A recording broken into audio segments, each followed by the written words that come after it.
Hello everyone.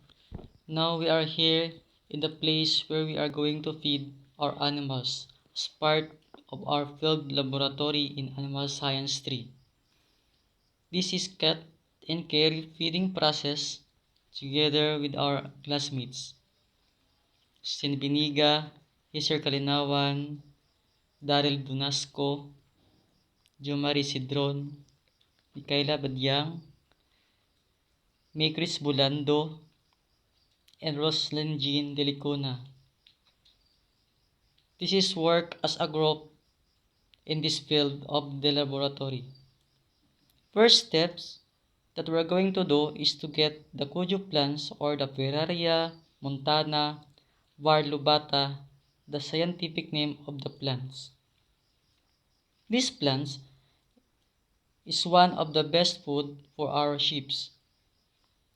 After we took the plant, we immediately brought them to the house of the sheep who were raised and cared within our university campus in the agricultural area, led by our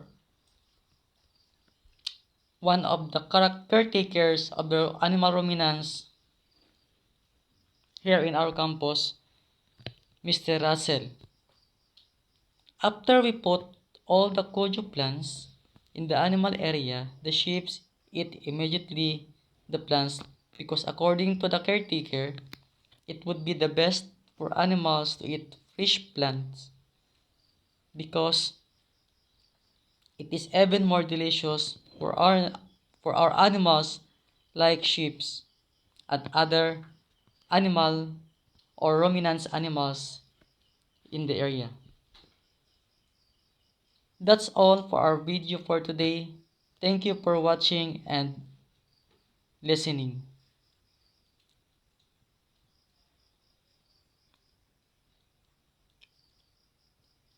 Anyway, here are some photos of the members of the group that for today work group.